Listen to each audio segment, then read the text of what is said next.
नमस्कार, हरियाणा चौपाल में आपका स्वागत है। मैं हूं आपके साथ प्रियंका तिवारी। शुरुआत करेंगे इस खास बुलेटिन की। हरियाणा के मुख्यमंत्री मनोहर लाल ने मुख्यमंत्री राहत कोष के तहत चिकित्सा आधार पर वित्तीय सहायता प्राप्त करने वालों की सुविधा के लिए एक पोर्टल लॉन्च किया। इससे यह प्रक्रिया और अधिक आसान हो जाएगी। मुख्यमंत्री ने कहा कि पूर्व प्रक्रिया की विषमताओं को देखते हुए इस प्रक्रिया को आम जनता के लिए सरल बनाया गया है। अब आर्थिक सहायता के लिए प्रार्थी आवेदक सरल पोर्टल के माध्यम से इस सुविधा का लाभ प्राप्त कर सकते हैं। मुख्यमंत्री राहत कोष से मिलने वाली आर्थिक सहायता की राशि सीधे आवेदक या लाभार्थी के बैंक खाते में ट्रांसफर की जाएगी। उन्होंने कहा कि अब आवेदक अपनी पीपीपी आईडी के माध्यम से सरल पोर्टल पर आवेदन कर सकते हैं।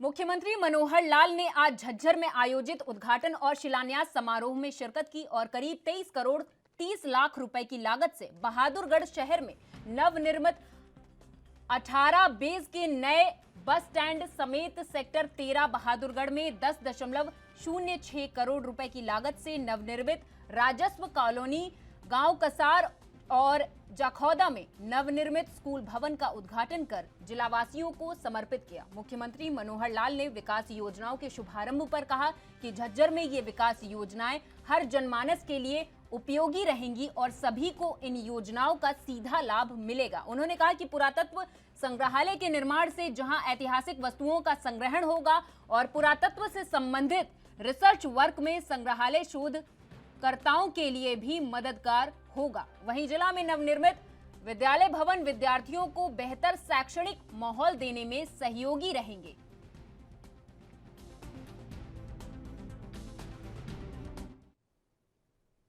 यूक्रेन से स्वदेश लौटने का भारतीय छात्रों का सिलसिला जारी है। इस दौरान सरकार के ऑपरेशन गंगा के तहत यूक्रेन में फंसे छात्रों को सुरक्षित लाया जा रहा। रविवार को यूक्रेन में फंसे छात्र गुरुग्राम पहुंचे, जहां पर हरियाणा के मुख्यमंत्री मनोहर लाल उनसे मिले और उनके परिजनों से भी मुलाकात की। मुख्यमंत्री ने कहा कि यूक्रेन में फंसे एक एक छात्र को सुरक्षित वतन लाने के लिए मोदी सरकार संकल्पबद्ध है और ऑपरेशन गंगा के तहत छात्रों की पूरी मदद की जा रही है। कई छात्रों ने अपनी दर्द भरी दास्तां भी बयां की। बच्चों को सुरक्षित पाकर उनके परिजनों ने भी खुशी जताई और मोदी सरकार और मनोहर सरकार की जमकर तारीफ भी की। मेडिकल कॉलेज पढ़ाएगा उसी को देनी है। अब वो जिनके बहुत कम समय रह गया, मानो 2 महीने 4 महीने रह गए हैं, तो उनको डिग्री वहां से कैसे मिले, वो फिर जैसे थोड़ा सा शांत होगा वातावरण तो वहाँ के लोगों से बातचीत की जाएगी कि इनको डिग्री लेने के लिए वहां न जाना पड़े, यहीं कोई व्यवस्था हो जाए। लेकिन ये सब चीजें कोरोना काल में रुके विकास कार्यों को लेकर हरियाणा के शिक्षा और वन मंत्री कंवरपाल गुर्जर ने आज जगाधरी में सड़क निर्माण से जुड़े कई कार्यों का उद्घाटन किया। जगाधरी की शांति कॉलोनी में लगभग 2 करोड़ से बनने वाली सड़क के निर्माण कार्य का उद्घाटन किया गया। स्वयं शिक्षा और वन मंत्री कंवरपाल गुर्जर ने पौधा लगाकर काम को शुरू किया। वहीं विधानसभा सत्र में हंगामा होने पर मंत्री ने कहा कि विधानसभा अध्यक्ष ने इस पर अपोजिशन पार्टी को नोटिस देकर पूरे सेशन से बाहर रहने का आदेश दिया है। नहीं, देखिए, वो हंगामा जो था, मैं समझता हूँ कि जिस प्रकार से नियमों की अनदेखी विपक्ष ने की और जिस प्रकार से एक बिल प्रस्तुत किया, उस पर जो चर्चा थी, उसके दौरान उस बिल को फाड़ने का जो काम किया, वो उस टाइम तक विधानसभा का एक डॉक्यूमेंट बन चुका था।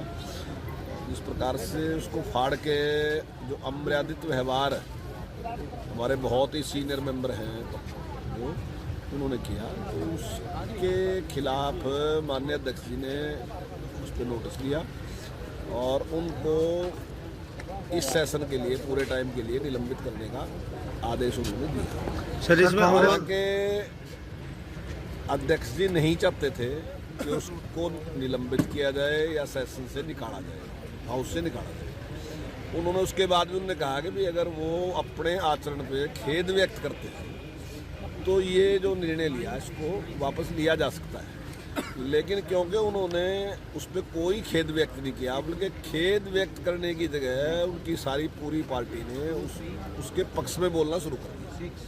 तो जिस प्रकार का वो व्यवहार था, वो गलत व्यवहार था। मैं समझता हूँ कि मुझे ऐसा लगता है कि कांग्रेस की कोई तैयारी नहीं थी, उनके पास कोई विषय नहीं था। इस वजह से जानबूझ के उनका ये प्रयास था कि किसी तरीके से वॉकआउट कर दें। वहीं जहां माननीय मुख्यमंत्री जी के मुंह से अगर एक शब्द निकला था तो माननीय मुख्यमंत्री जी ने उसको तुरंत वापस ले लिया। उसका एक ही था आधार कि हम चाहते थे कि डिस्कशन होनी चाहिए, हम चाहते थे वो हाउस में बैठे हो डिस्कशन हो, जबकि वो चाहते थे, जबकि होना उनका चाहिए था, लेकिन वो चाहते थे कि वो डिस्कशन करने के लिए तैयार नहीं था, इसलिए वो बना। सर क्या कांग्रेस धर्मांतरण मुद्दे पे कोई बात नहीं करना चाहती? नहीं, हम तो करना चाहते हैं, हम जवाब देना चाहते हैं। वो जो प्रश्न उठाना चाहते हैं, धर्मांतरण में किसी भी मत और संप्रदाय के खिलाफ कोई शब्द नहीं था उसमें केवल यही था कि जो इनोसेंट लोग हैं, सीधे साधे लोग हैं, कोई ऐसा नहीं है कि कोई दबाव से उनको उनका धर्म परिवर्तन करा दे या लालच दे के करवा दे या उनको गुमराह करके करा दे, झूठ पका के करा दे। मान लीजिए किसी को कह दे तेरी शादी करा दूंगा, किसी को कह दे तेरी बीमारी ठीक कर दूंगा, इस तरीके से लालच दे के किसी का धर्मांतरण ना हो। हाँ, अगर कोई चाहता है अपनी पूजा पत्ती बदलना चाहता है तो बदल सकता है, वो डीसी के पास दे और 1 महीने के बाद वो कर सकता है। सर बजट सेशन से काफ़ी शिक्षा की क्षेत्र की बात कर रहे हैं, औद्योगिक लोगों को काफ़ी उम्मीदें हैं, किस प्रकार का रहने वाला सर? देखिए, माननीय मुख्यमंत्री जी ने अब तक जितने भी बजट प्रस्तुत किए उनमें सब में जनता की राय उन्होंने ली है, विधायकों की सभी की राय ली है और उनके जो भी सुझाव थे जो उसमें शामिल करने के लायक थे वो सारे शामिल किए और उनकी बढ़ाई जो थी वो भी उन्हीं लोगों को दी। उनका नाम लेके कहा कि फलाने विधायक ने, कांग्रेस के फलाने विधायक ने, लोकदल के फलाने विधायक ने या फलानी पार्टी के फलाने विधायक ने मेरे को सुझाव दिया था, उसके सुझाव पे भी ये हमने इम्प्लीमेंट किया। इसमें सर जो हमारा बजट इसलिए हर बार बहुत अच्छा होता है, इस बार भी जो बजट होगा तो निश्चित तौर से विकास दर को बढ़ाने वाला होगा, लोगों को रोजगार देने वाला होगा। सर यूक्रेन से कब तक जो अपने हरियाणा के और भारत के बच्चे वापस आ जाएंगे? देखिए, बहुत बड़ी संख्या में वहाँ से बच्चे आ चुके हैं, लेकिन सरकार बड़ी गंभीरता के साथ लगी और सुप्रीम कोर्ट ने भी सरकार की जो कारगुजारी है उसकी तारीफ। उससे विकास कार्य हुए थे, कोरोना की वजह से हमने उनका उद्घाटन भी किया था और तो थोड़ी सी उनको कंप्लीट करने में थोड़ी सा काम रहा था। जैसे खंबे थे, इसमें खंबे उखाड़ रहे थे, खंबे वगैरह सब हटाए के बनाने के बाद आज ये कंप्लीट है और 1 करोड़ 92 लाख का ये काम था। आज ये कंप्लीट है तो उसका उद्घाटन किया और ऐसी तरह से हमने 13 जो ट्यूबवेल लगवाए उनका उद्घाटन किया और मेरे कार्य। अंबाला शहर की एक सामाजिक संस्था द्वारा ब्लड डोनेशन कैंप का आयोजन किया गया, जिसमें अंबाला शहर के भाजपा विधायक असीम गोयल ने वहां मौजूद रक्तदाताओं को सम्मानित किया। इस मौके पर बोलते हुए असीम गोयल ने कहा कि अंबाला शहर की ये संस्था शिक्षा सहित अन्य सामाजिक कार्यों में हिस्सा लेती है। असीम गोयल ने संस्था की सराहना करते हुए कहा कि रक्तदान एक ऐसा महादान है जो दूसरे की जरूरत को पूरा करता है और ये किसी फैक्ट्री में नहीं मिलता, बल्कि इंसान ही इंसान की मदद करता है और उसके जीवन को बचाता है। उन्होंने कहा कि ये एक दूसरे के संबंध बनाने के साथ साथ दूसरे की जरूरतों को पूरा करने का भी साधन है, जिसे इन संस्था ने कर दिखाया है।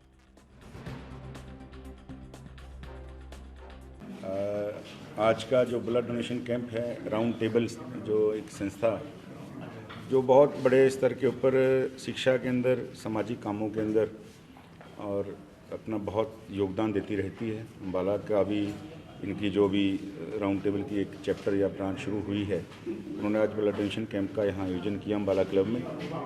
और रक्तदान एक ऐसा मेरा मानना है कि एक ऐसा दान है जो इंसान दूसरे इंसान की ज़रूरत के समय, क्योंकि ये फैक्ट्री में कहीं भी नहीं बनता खून, और जब हम कहते हैं, पुराने समय बुजुर्ग भी कहते थे कि इंसान की ज़रूरत इंसान ही पूरी करता है, ये सबसे बड़ा उसका उदाहरण है।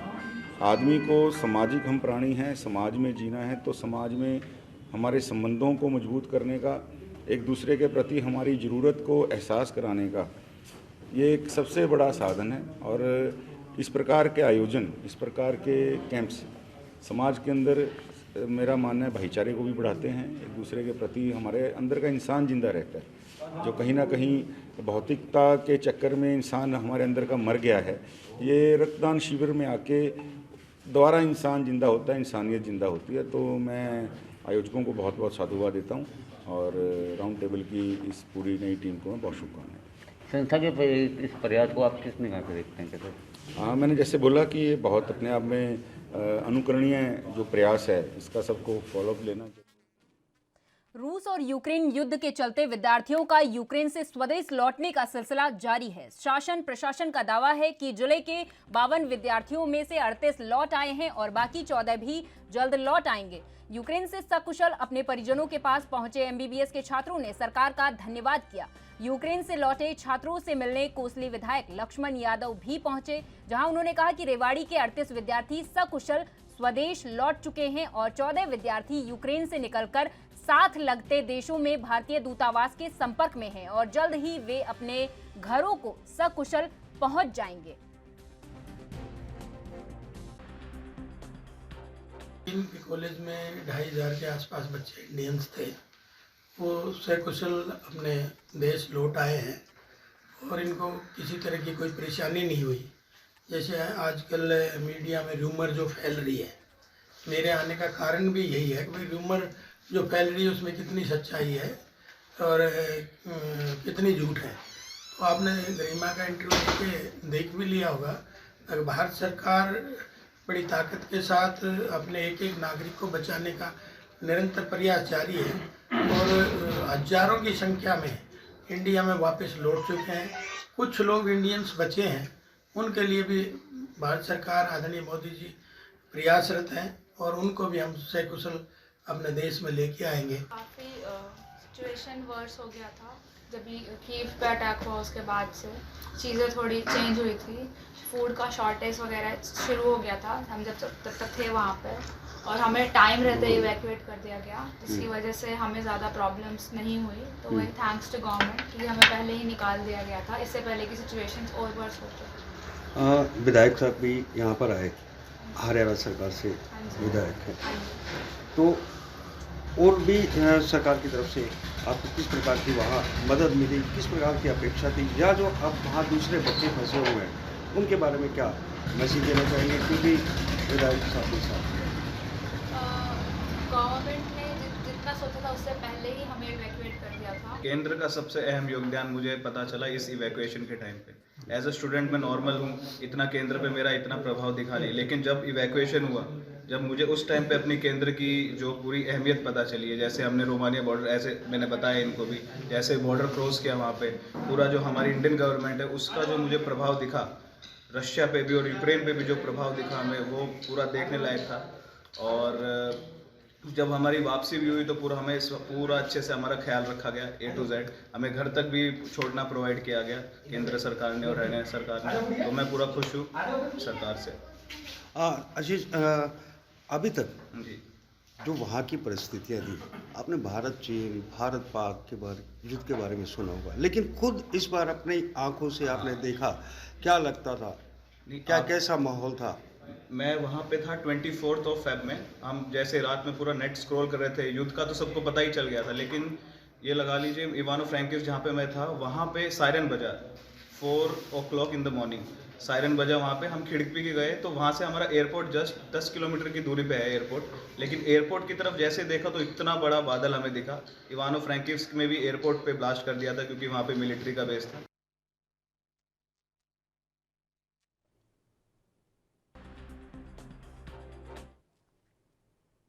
यूक्रेन पर रूस के हमले के बाद भारतीय छात्रों का वापस आना लगातार जारी है। इसी बीच यमुनानगर की रहने वाली मानसी शर्मा अपने घर पहुंची और परिवार में भी उसका जोरदार स्वागत किया गया। बेटी को घर वापस देखकर परिवार के सदस्यों के चेहरे खिल गए, तो वहीं इस पल को परिवार ने सेलिब्रेट भी किया। यूक्रेन में पढ़ाई के लिए गई छात्रा मानसी ने यूक्रेन और रूस के बीच चल रहे युद्ध के दौरान किस प्रकार से अपनी जान बचाई और किन हालातों का सामना कर भारत लौटी, उस सब पर साझा किया। यमुनानगर न्यू मार्केट के पास रहने वाली मानसी शर्मा पढ़ाई करने के लिए यूक्रेन गई हुई थी, लेकिन वहां के हालातों को देखते हुए बाकी बच्चों की तरह मानसी भी अपने घर वापस आ गई हैं और माता पिता की खुशी का कोई भी ठिकाना नहीं है। तो वहीं मानसी का कहना है कि जिस तरह के हालात उन्होंने वहां पर देखे, उसे वह पूरी जिंदगी नहीं भुला पाएंगी। और वहीं मानसी के माता पिता भी मानसी के घर लौटने की खुशी में भगवान के साथ साथ सरकार का भी धन्यवाद कर रहे हैं। मानसी की माता पिता का कहना है कि जब तक मानसी यूक्रेन में थी तो पूरा परिवार बहुत डरा हुआ था और अब बच्चे आगे के भविष्य को लेकर भी सरकार से उम्मीद लगा रहे हैं कि उनके बच्चों के भविष्य के बारे में भी कोई ना कोई फैसला सरकार अवश्य लेगी। फ्लाइट थी मैं वापस इंडिया आने वाली थी। उसी दिन मुझे मैं खारके सिटी में रहती हूँ, और बट हमें ट्रैवल के लिए कीव में जाना होता है, जो कैपिटल है वहाँ की, जो वहाँ से 6 आवर्स की दूरी पे है, डिस्टेंस पे है। तो हम जैसे ही हाफ डिस्टेंस पे पहुंचे, हमें वहाँ उन्होंने ये बताया कि खारके में बॉम्बार्डिंग स्टार्ट हो चुकी है एंड आपकी फ्लाइट सब कैंसिल हो चुकी है। तो अब हम सब बच्चे पैनिक करने लगे, क्या करें, कहाँ जाए, क्या करें, एयरपोर्ट्स बंद हो चुके हैं, सारी फ्लाइट्स कैंसिल हो चुकी हैं। तो हम बच्चों ने डिसाइड करा कि हम एम्बेसी के पास जाते हैं, इंडियन एम्बेसी जो कीव में है, तो उनके पास जाते हैं। हम वहाँ पर गए, हम बहुत देर खड़े रहे, कोई एम्बेसी ने हमें जवाब नहीं दिया। हम 6-6 घंटे 7-7 घंटे बारिश में खड़े रहे, कोई एम्बेसी ने हमें उसके बाद भी जवाब नहीं दिया। हम ऐसे ही बाहर खड़े रहे वहाँ पे। उसके बाद बहुत ज़्यादा प्रेशर डालने के बाद एम्बेसी वालों ने हमें कीव में जो उनकी एम्बेसी है उनके साथ ही एक स्कूल है, वहाँ पर हमें उन्होंने शेल्टर के तौर पे रखा वहाँ पे। और बट उन्होंने एक कंडीशन पे कहा कि ये बॉम्ब शेल्टर नहीं है, प्लस हम आपकी कोई भी रिस्पॉन्सिबिलिटी नहीं लेंगे यहाँ पे। और वहाँ पे रहते हुए ना हमें उन्होंने खाना प्रोवाइड कर रहे थे कुछ भी।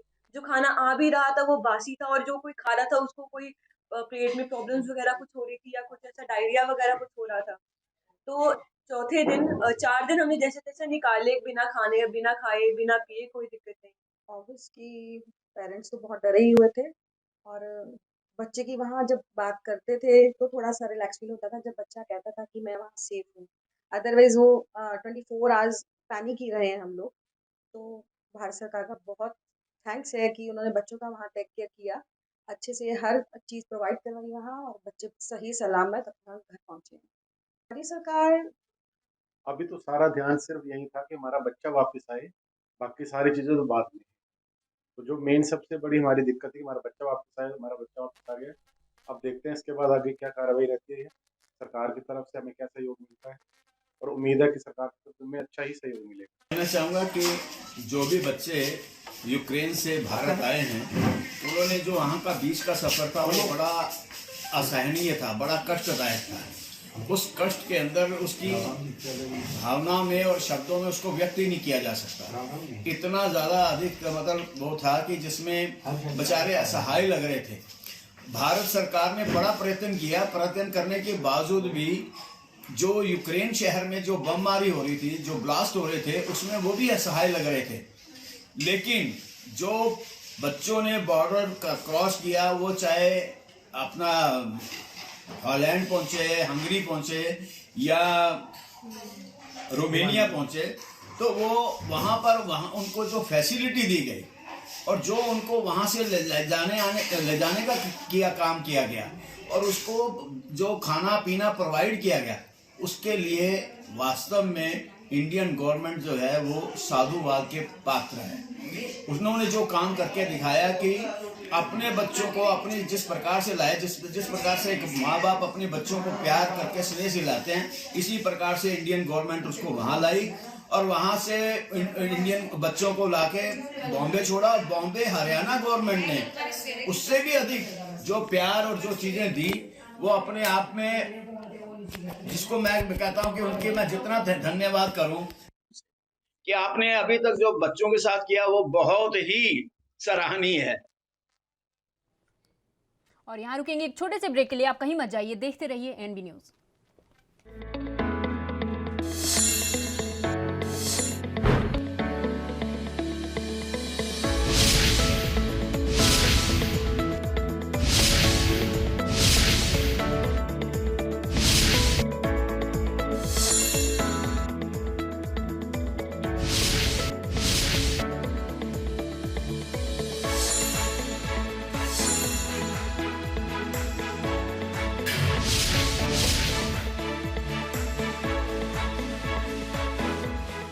ब्रेक के बाद आपका स्वागत है। खबरों की ओर रुख कर लेते हैं। चरखी दादरी के पंजाब नेशनल बैंक के पास दूषित जल भराव को लेकर दादरी शहर के कई सामाजिक संगठनों ने जाम लगाकर अपना रोष प्रकट किया, जिसकी वजह से वाहन चालकों और आम नागरिकों को काफी परेशानी का सामना करना पड़ा। स्थानीय लोगों का कहना है कि चरखी दादरी की कई कॉलोनियों में पिछले काफी समय से दूषित जल भराव होने से बहुत परेशानी हो रही है।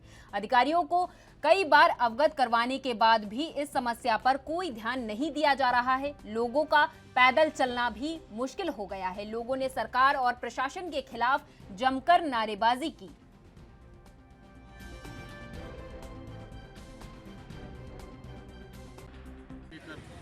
लोगों द्वारा प्रदर्शन किया गया था। तो आज सिटी मजिस्ट्रेट साहब भी मेरे साथ हैं, पब्लिक हेल्थ के अधिकारी भी हैं, प्रशासनिक अधिकारी, विभागीय अधिकारी मेरे साथ उपस्थित हैं। तो उनकी जो मांगे थी उसके बारे में, जो समस्याएं थी उसके बारे में विभाग को अवगत कराया गया और एक्सिम पब्लिक हेल्थ है, उन्होंने उन समस्याओं के संबंध में एक निर्धारित टाइमलाइन जो फिक्स की है कि उस टाइमलाइन के तहत उस कार्य को पूरा करेंगे। और इस संबंध में जो वार्डवासियों की और जो इस क्षेत्र में जिन लोगों को दिक्कत है उनकी एक 9 सदस्यीय कमेटी गठित की गई है, जिनके मोबाइल नंबर के साथ वो विभाग है उस कमेटी को समय समय पर अवगत कराते रहेंगे और प्रशासन और जनता के बीच में वो कमेटी तालमेल करेगी।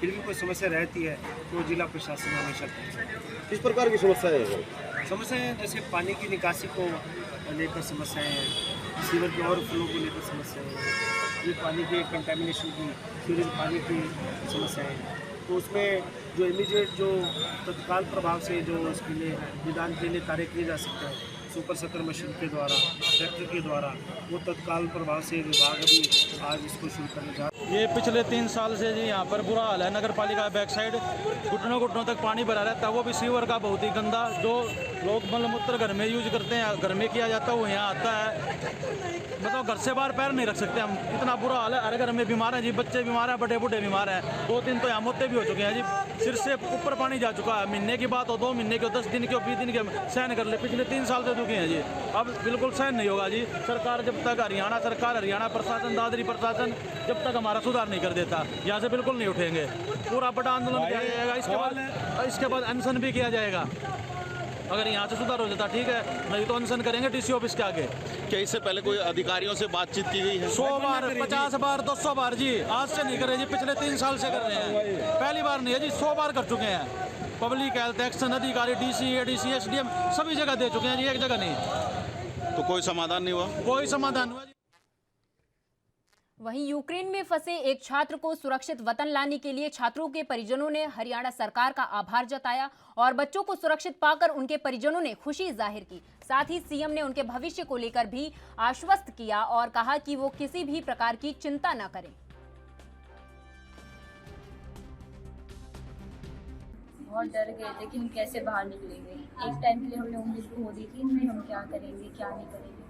लेकिन फिर हमारे पेरेंट्स हमारे पास कॉल पे हमेशा रहते थे, तो उनके ही उससे हमें रहा भाई कोई बात नहीं, सब ठीक हो जाएगा, चल करेंगे। हमारे मम्मी पापा का बहुत हाथ था इसमें कि सब ठीक है, कोई बात नहीं, आ जाओगे, जिस वजह से आज हम यहाँ पर।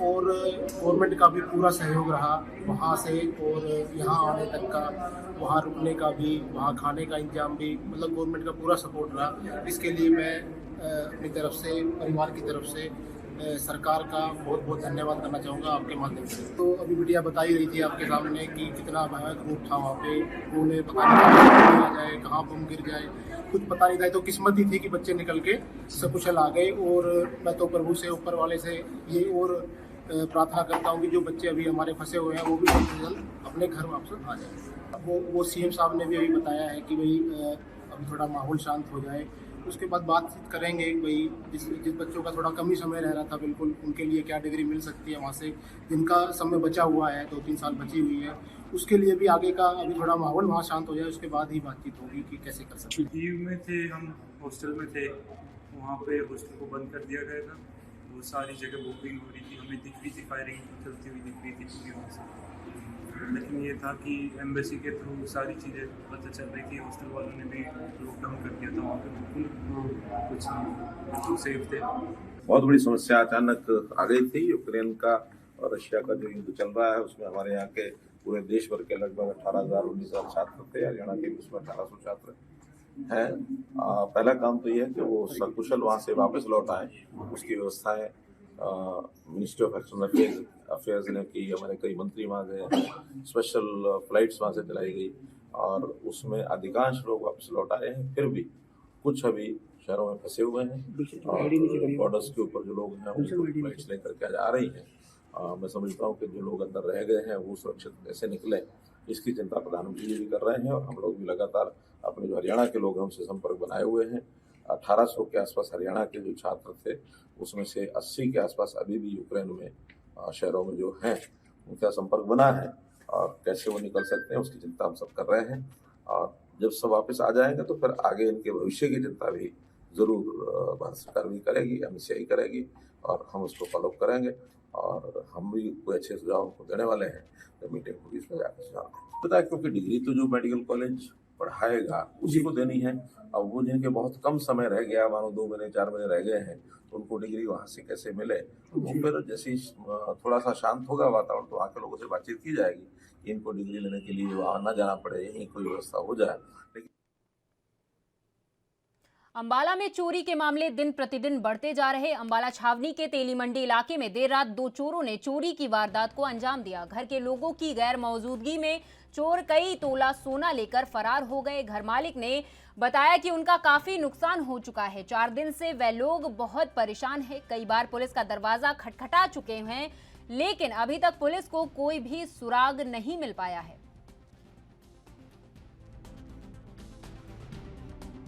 नाम दीपमाला है, मैं अम्बाला कैंट से और हम 25 तारीख को खाटू श्याम गए थे। शाम के टाइम हम निकले थे और 2 तारीख को हम वापस आए तो हमारे घर का ताला जो था वो टूटा हुआ था। हम ऊपर गए, मेरे रूम का ताला टूटा हुआ था। फिर हमने अंदर देखा, अलमारी खुली पड़ी थी, सारे कपड़े कपड़े सब बाहर निकले थे और मेरे ज्वेलरी वाला बैग था, वो पर्स था, वो गायब था। 25 से 30 तोला चोरी हमारे जो तो गोल्ड था। 10 तोला तो कैश 20 से 25 हज़ार रुपये हमारा कैश था तकरीबन। अभी तक तो हमारा यहाँ पे किसी पे शक नहीं है, लेकिन बस रिक्वेस्ट है कि पुलिस अपना काम कर ले और हम जो चोर है वो इनसे थोड़ा ढिलाई ना दिखाए थोड़ा सा। ये तो पुलिस वाला।